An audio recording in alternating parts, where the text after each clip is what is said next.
শহর কলকাতার আরো একাধিক জায়গার এখন এই পরিস্থিতি রাতভর বৃষ্টির ফলে। দেখায় সেই ছবিগুলো, একের পর এক জায়গায় এই মুহূর্তে জলমগ্ন পরিস্থিতি। দেখুন পার্ক স্ট্রিটের ছবি দেখাচ্ছি, যেখানে রাস্তায় একেবারে জল জমে গিয়েছে। পাশাপাশি কৈখালির ছবি দেখাচ্ছি, একই সঙ্গে আর্মহা স্ট্রিট এবং এয়ারপোর্টের ছবিও দেখাচ্ছে। দেখুন সেই ছবিগুলো, রাতভর বৃষ্টির জেরে বিভিন্ন জায়গায় জল জমে গিয়েছে, আর সেই জল পেরিয়েই নিত্য যাত্রীদের যাতায়াত করতে হচ্ছে। সাধারণ মানুষ এমনকি বাইক নিয়ে, গাড়ি নিয়ে যাতায়াত করার সময় বেশ সমস্যায় পড়তে হচ্ছে। দেখুন সেই ছবিগুলো দেখাচ্ছি, পার্ক স্ট্রিট, কৈখালি থেকে শুরু করে আর্মহা স্ট্রিট, এয়ারপোর্ট, বিভিন্ন জায়গায় জলমগ্ন পরিস্থিতি।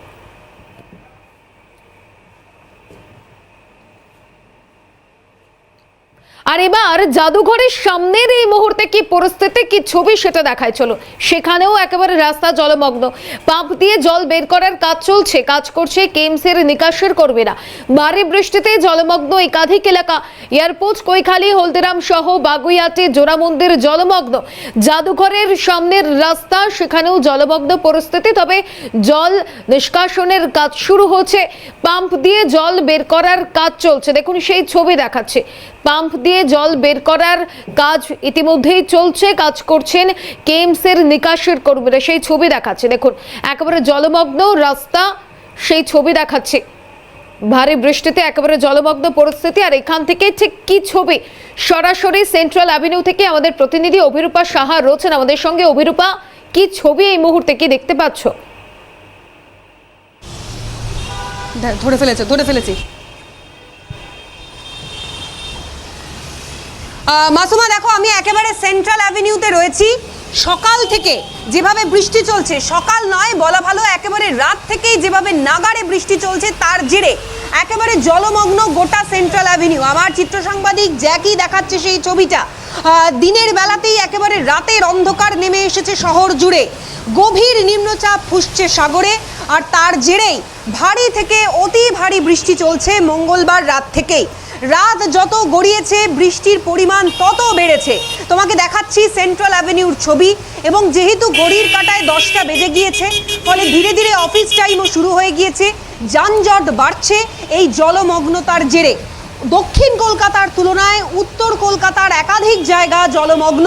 তার মধ্যে সেন্ট্রাল অ্যাভিনিউ রয়েছে, চাঁদনি চক রয়েছে, এমজি রোড রয়েছে, আর্মহা স্ট্রিট রয়েছে, থনথনিয়া রয়েছে, কাকুরগাছি আন্ডারপাস রয়েছে।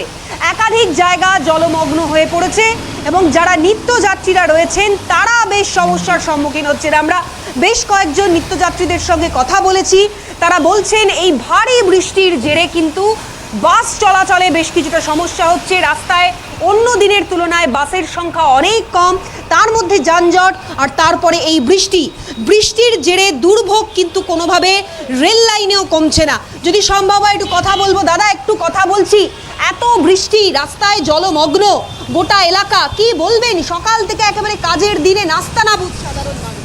আর কি বলা যাবে, প্রশাসন যা করে গেছে আর কিছু বলার নেই। চারিদিকে তো জলে জল, প্রশাসন কোনো দেখার সংকেত মিলে নেই। তো 1 ঘন্টা বৃষ্টি হলেই জল বেড়ে যায়। কলকাতা তো দিদি লন্ডন বানিয়ে দিয়েছে, এর থেকে আর বড় কি বলার আছে।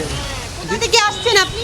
আমি আসছি ঝিঞ্জিরা বাজার থেকে। ওখানেও কি জলের পরিস্থিতি? পুরো চারিদিকে এক কোমর জল ওদিকে। রেল লাইনগুলোর কি পরিস্থিতি? শোনা যাচ্ছে রেল লাইনেও জল জমে গেছে। খুব খারাপ, আমরা ট্রেনে এসেছি তো, ট্রেন সব দাঁড়িয়ে আছে, হেঁটে হেঁটে আসতে হচ্ছে, কিছু করার নেই।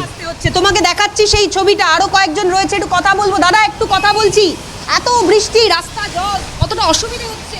খুব ভীষণ অসুবিধা হচ্ছে, এত জল জমে গেছে। কোথায় মানে ওখান থেকে তো গেট স্ট্যান্ড থেকে তো আমি হেঁটে হেঁটে আসছি, গেট স্ট্যান্ড থেকে পুরো জল মরে গেছে পুরো। ডালাও সেই চত্বরে জল জমেছে। হ্যাঁ, জেলা স্টেশনে জল জমেছে।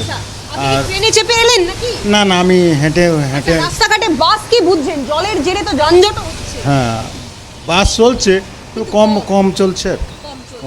এই যে এত সমস্যা, এই সমস্যা আজকের নয়, দীর্ঘদিনের। কলকাতার নিকাশি নালার উন্নতিকরণের প্রয়োজন রয়েছে। এটা তো প্রয়োজনে আছেই, যদি উন্নতি না হয় তাহলে এইভাবে থাকবে। তাই ফলে সাধারণ মানুষ, তাদের বিস্তর অভিযোগ। তোমাকে আরো একবার বেশ কিছু ছবি দেখাবো, দেখাচ্ছি চিত্র সাংবাদিক জ্যাকি সেই ছবিটা। একেবারে গোটা সেন্ট্রাল অ্যাভিনিউ জলের তলায়। যদি সম্ভব হয় একটু এগিয়ে যাওয়ার চেষ্টা করব। চিত্র সাংবাদিক জ্যাকি দেখাচ্ছে। এবার তোমাকে চট করে একটু আবহাওয়ার আপডেটটা দিয়ে দিই। কি বলছে আলিপুর আবহাওয়া দপ্তর? যেটা বলা হচ্ছে যে আজ সারাদিনই এভাবে ভারী থেকে অতি ভারী বৃষ্টি চলবে। এবং যেটা উল্লেখযোগ্য বিষয় যে আজকের পর মানে আগামী কাল থেকে বুধবার থেকে কিছুটা হলেও পরিস্থিতির উন্নতিকরণ হবে এবং আরও যেটা চিন্তা বাড়াচ্ছে সেটা হচ্ছে যে এই প্রবল নিম্নচাপ এবং বৃষ্টির জেরে গঙ্গার জলস্তর বাড়ছে, ফলে যেটা লেটেস্ট আপডেট বেলা 2টো পর্যন্ত কিন্তু গঙ্গা সংলগ্ন যে লক গেটগুলো রয়েছে সেই লক গেটগুলো বন্ধ রাখার একটা সিদ্ধান্ত নেওয়া হয়েছে, যাতে জল বেড়ে গঙ্গা সংলগ্ন এলাকায় জলস্ফীতি না হয় বা জলমগ্ন না হয়ে পড়ে। ফলে পুরসভার তরফ থেকে ব্যবস্থা নেওয়া হচ্ছে, কিন্তু সপ্তাহের প্রথম দিন জল জমার জেরে নিত্যযাত্রীদের একেবারে সেক্ষেত্রে পরবর্তীতে কি ছবি উঠে আসে অভিরূপা নজর রাখো। আপাতত ধন্যবাদ জানাবো।